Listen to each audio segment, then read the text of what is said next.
Chers amis dans le Seigneur, que la paix et la grâce de Dieu soient avec vous. Mon message ce matin est intitulé « N'attendez pas la mort, les bras croisés ». La paralysie de l'inaction peut être une cause de mortalité, et ceci pour tout un peuple. Plus nous avançons vers la fin, plus les jours seront difficiles.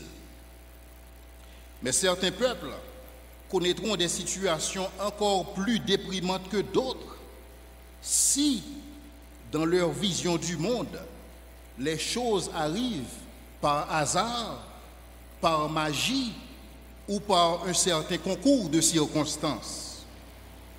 Chers amis, l'heure n'est pas à la contemplation, mais l'heure est à l'action. Nous vivons dans un univers causal. Rien n'arrive par hasard. Pour tout effet, il faut une cause. Il ne suffit pas d'avoir un plan. Il ne suffit pas d'avoir une vision. Il faut se mettre à la tâche. Et ceci est valable tant pour une nation que pour une personne individuellement. Et je pense que c'est ce qui est exprimé dans le livre des Proverbes, au chapitre 24, les versets 32 à 34. J'ai regardé attentivement et j'ai tiré instruction de ce que j'ai vu. Un peu de sommeil, un peu d'assoupissement, un peu croiser les mains pour dormir, et la pauvreté te surprendra comme un rôdeur, et la disette comme un homme en armes. Il y a certains qui se laissent aller dans leur désespoir. Il y a certains qui attendent la mort, les bras croisés. Certainement, la mort est à la porte.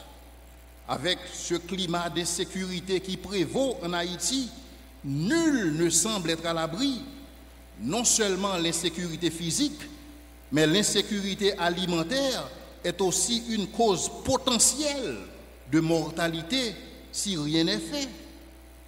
Beaucoup de jeunes se demandent si l'avenir leur réserve quelque chose de bon. Le pays se meurt et nous le regardons, nous observons le pays mourir, les bras croisés. On dirait que ceux qui sont aux commandes n'arrivent plus à faire semblant de diriger quoi que ce soit face aux évidences que nous ne faisons que tourner en rond. Dans son histoire, Israël a connu une situation similaire au cours du siège de Ben-Hadad II, roi de Syrie.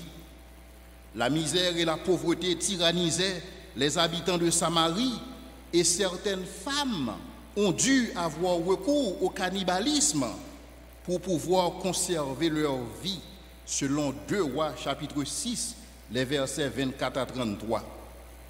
Et c'est justement dans ce contexte difficile que le prophète Élisée apporta un message d'espoir. Message que nous trouvons dans le 2e livre des Rois, 2 Rois chapitre 7, verset 1er. Et je lis pour vous. Demain, à 7 heures, on aura une mesure de farine pour un cycle et 2 mesures d'orge pour un cycle à la porte de Samarie. En d'autres termes, selon le message d'Élisée, le taux d'inflation allait baisser, allait chuter de manière drastique et tout le monde pourra manger à sa faim. Et tel était le plan de Dieu pour adresser cette triste réalité des habitants de Samarie. Élisée prononça ces paroles en présence du roi Joram, fils d'Akab et de Jézabel. Joram était descendu vers Élisée pour s'assurer effectivement qu'il était assassiné parce qu'il avait commandité et son assassinat. Parce que selon lui, Élisée était responsable des déboires des habitants du Samarie. Pour Joram, Élisée était le problème parce que Joram était un piètre leader. Un leader qui cherchait un bouc émissaire un leader qui ne pouvait pas s'élever à la dimension des vrais problèmes et de les résoudre. Au lieu de se regarder dans le miroir comme tout leader qui se respecte, afin d'évaluer sa part de responsabilité en ce qui concerne les malheurs de son peuple, il préféra regarder par la fenêtre en quête de bouc émissaire pour lui faire porter le blâme. Et en cela, Joram a suivi la voie de son prédécesseur, son père Akab, qui blâma Élie pour les vicissitudes d'Israël. Et il chercha à le faire mourir, tout comme Joram a cherché à faire périr Élisée. Néanmoins, le message venait de Dieu. Élisée était dans l'obligation de communiquer ce message, même à l'homme qui venait lui ôter la vie. Élisée exposa le plan de Dieu pour le peuple. Mais il est évident que Joram ne croyait pas, parce que Joram ne croyait pas en Dieu, parce que Joram s'était adonné à servir Baal et Astarté. Et c'était en fait la cause principale de tous les malheurs qui se sont abattus sur son peuple. Cependant, pour exprimer sa loyauté envers son roi, l'officier sur la main duquel le roi s'était appuyé s'empressa de passer en dérision le plan de Dieu, selon le verset 2. Il se trouve que Joram, en tant que roi, aimait s'entourer des gens pour lui dire ce qu'il aimait entendre. Joram voulait avoir des conseillers qui ne le contredisaient pas. Ainsi, il se trouvait dans l'incapacité de voir clair et d'agir en conséquence. Son ego surdimensionné était l'une des causes des malheurs de son peuple. En réponse au message de Dieu, en réponse au plan de Dieu pour les habitants de Samarie, l'officier du roi, l'homme de main du roi rétorqua: quand l'Éternel ferait des fenêtres au ciel, pareille chose arriverait-elle? Quelle arrogance!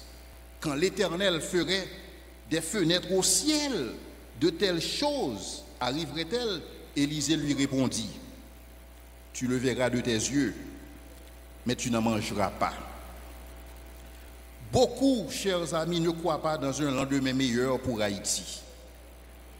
C'est pourquoi ils ne font rien pour que cela arrive. Et pire encore, ils découragent ceux qui y croient et qui veulent faire quelque chose. Certains sont vendus au fatalisme. Mais si nos ancêtres, les héros de l'indépendance, pensaient comme nous aujourd'hui, nous serions encore dans les chaînes. Mais cependant, ces chaînes physiques qui jadis existaient se voient remplacées par des chaînes mentales. Nous avons cessé de croire dans le génie haïtien, ce génie qui a fait de nous la première république noire, ce génie qui a fait de nous le titre tant convoité de la perle des Antilles. Nous devons tous, chers amis, faire renaître ce rêve haïtien, et ceci par tous les moyens nécessaires. Cela exige une approche collective et non individuelle pour résoudre les problèmes. Cela exige le sacrifice d'une génération d'hommes et de femmes qui veulent marquer leur époque positivement et de façon durable.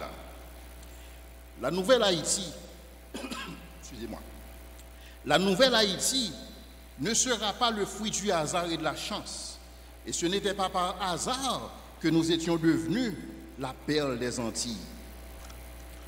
Nous étions intentionnels. Nos ancêtres étaient intentionnels. Nous étions intentionnels dans chaque idée, dans chaque décision, dans chaque action, et dans l'unité, dans l'égalité et dans la fraternité, nous avons prouvé que nous étions forts. Dieu avait un plan. Dieu avait une vision pour Samarie, telle que ça a été communiqué par Élisée. Cependant, ce plan nécessitait une intervention humaine tout comme une intervention divine. Dieu veut que nous participions dans notre délivrance. Sans notre input, sans notre contribution, rien ne se fera, parce que Dieu ne fera jamais pour vous ce dont il vous a rendu capable de faire. Dieu, chers amis, veut que vous actualisiez votre potentiel afin de vous prendre en main, afin de vous prendre en charge. À cause de l'image de Dieu que vous portez, vous ne pouvez pas rester les bras croisés à attendre la mort.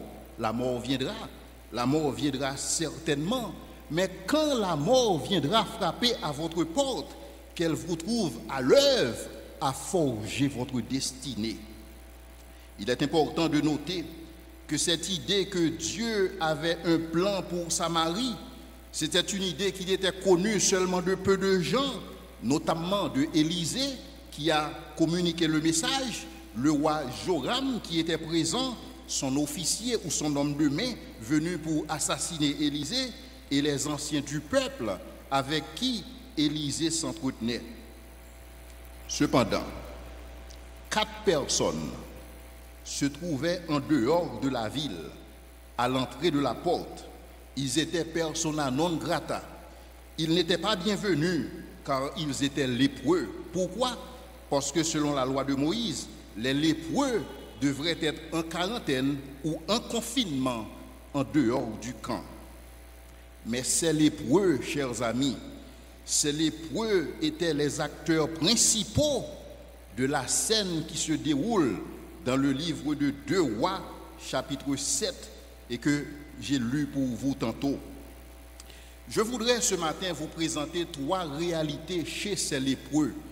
Je voudrais vous exposer la sagesse de ces lépreux, afin que nous puissions tirer des leçons qui s'imposent et appliquer cette sagesse à notre réalité ici en Haïti. Premièrement, ces lépreux n'étaient pas au courant du plan de Dieu, parce que le plan, souvenez-vous, avait été communiqué à Joram, à l'officier du roi et les leaders de Samarie. Les lépreux étaient en dehors du camp, donc ils n'étaient pas au courant du plan de Dieu. Mais cela ne les a pas empêchés d'y contribuer de manière active. Ils n'étaient pas au courant du plan, mais ils ont contribué à l'accomplissement de ce plan de manière active. Dieu n'est pas obligé de nous communiquer ses desseins pour que nous les mettions en œuvre. Dieu nous a suffisamment révélé de sa volonté. Nous avons la révélation de Dieu dans la nature et dans la conscience, ce que les théologiens appellent la révélation générale de Dieu. Nous avons la révélation spéciale de Dieu en Jésus-Christ et dans les Écritures. Dieu peut se réserver uniquement à ces 2 révélations. Il n'est pas obligé de se révéler de manière particulière, mais cependant il le fait. Dieu affirme que le précieux trésor d'un homme, et c'est l'activité, selon Proverbe 12, verset 27.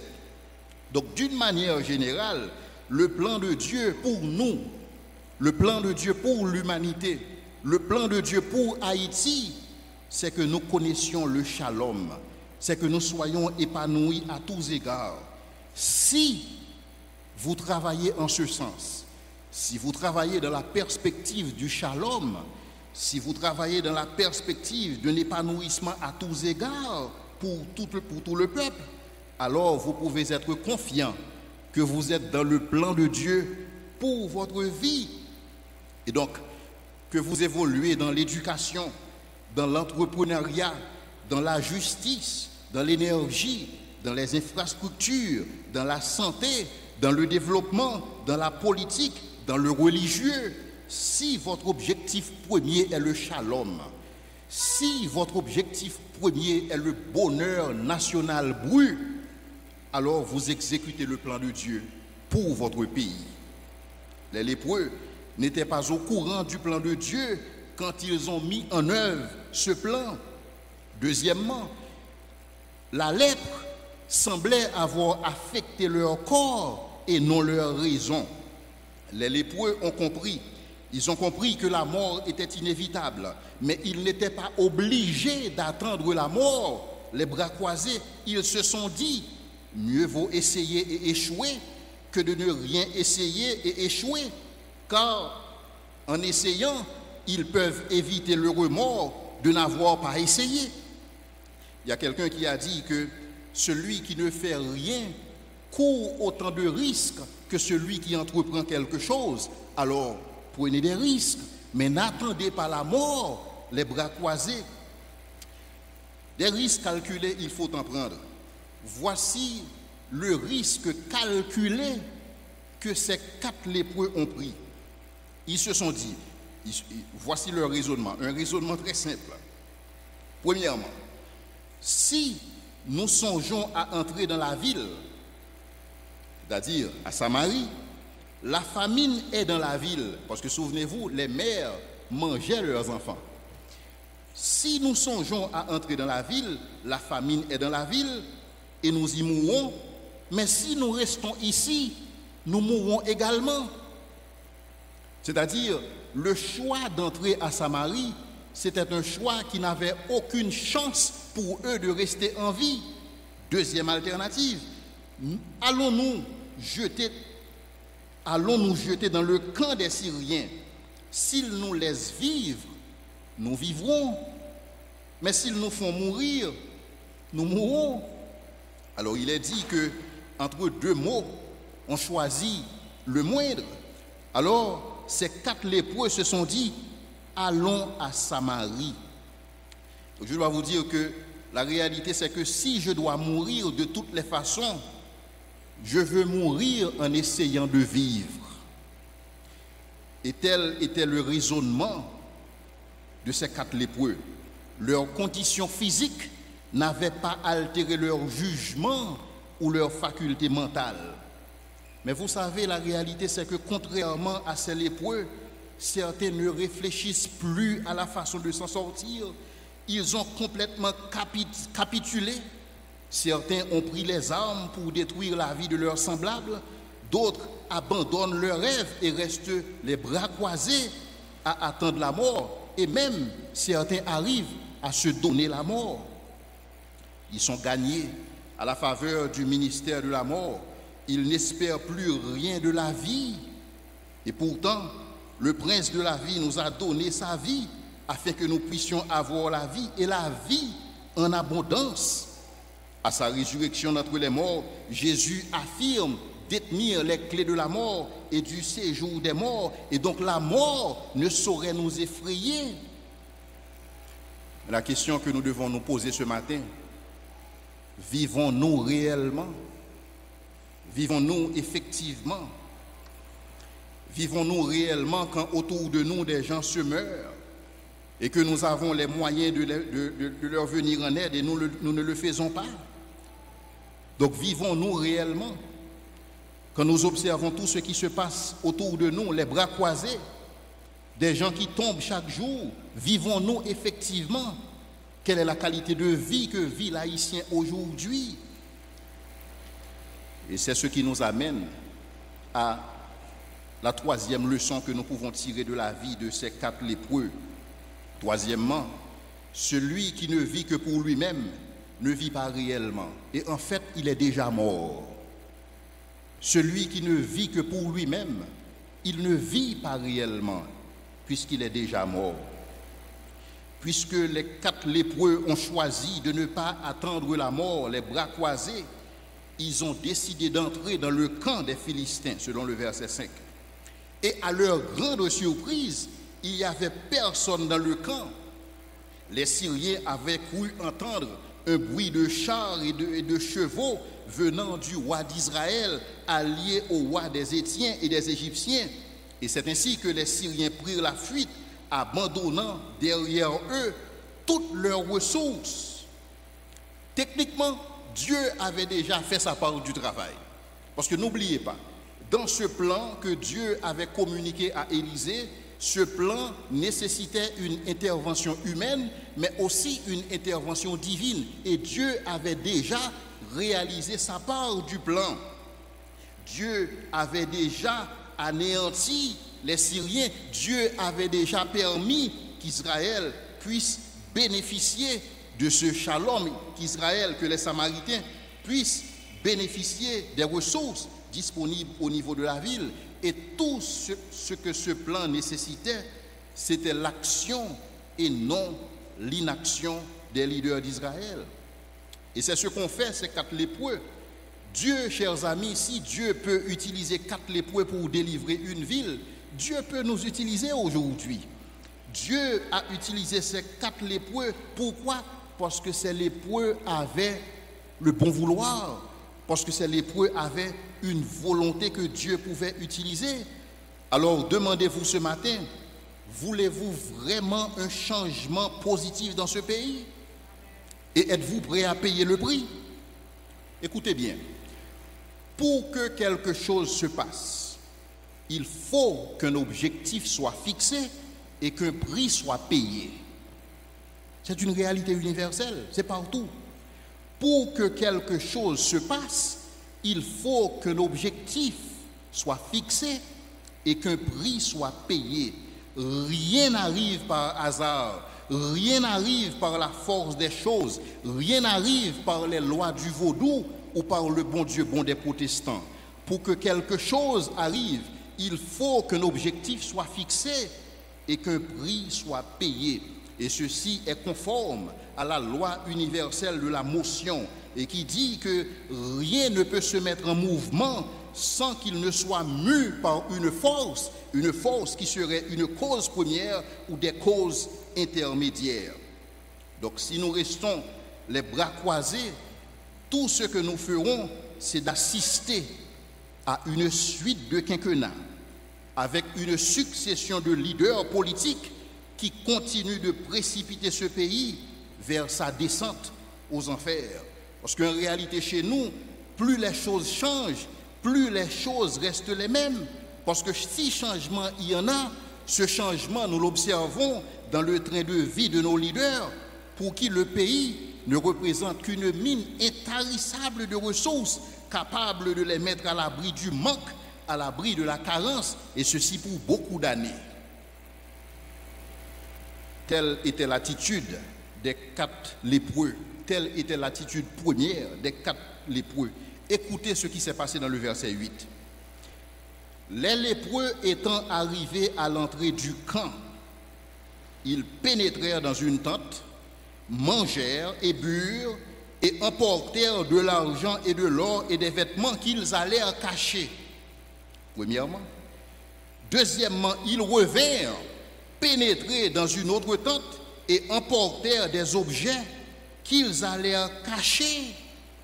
Chers amis, combien ces leaders ressemblent à nos leaders politiques aujourd'hui? Ces leaders qui partent et reviennent sur la scène politique uniquement pour emporter des richesses et aller les cacher, à l'instar de ces 4 lépreux. Ainsi, les problèmes structurels, les problèmes collectifs du pays demeurent entiers. Dieu, il me semble, allait rectifier le tir, particulièrement pour ce qu'il s'agit de ces 4 lépreux. Dieu allait susciter une prise de conscience chez ces lépreux, et ces lépreux allaient comprendre que c'est une malédiction pour celui qui amasse des richesses injustement.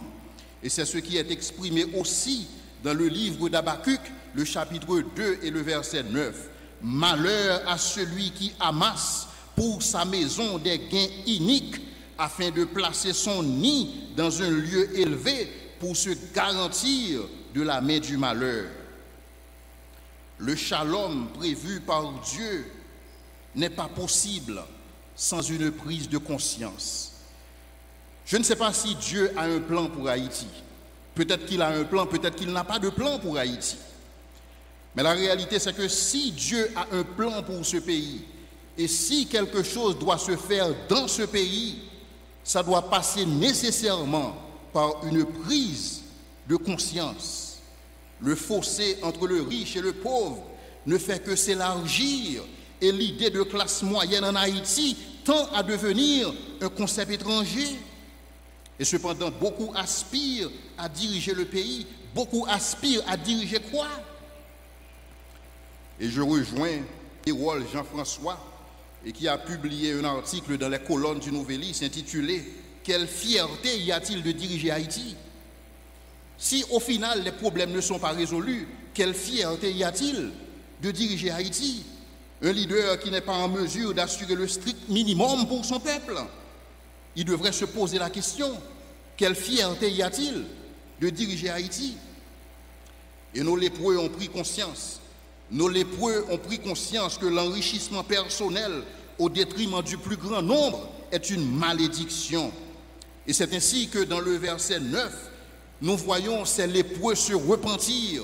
Nous voyons cette prise de conscience nécessaire pour le shalom se produire dans la vie de ces lépreux. Et dans le verset 9, les lépreux se disent, nous n'agissons pas bien. Il n'est pas normal. Il n'est pas normal qu'on continue à s'enrichir. Il n'est pas normal qu'on pille de tente en tente et qu'on cache ses richesses, qu'on cache la nourriture pendant que des mères affamées sont dans l'obligation de manger leurs enfants. Il n'est pas normal.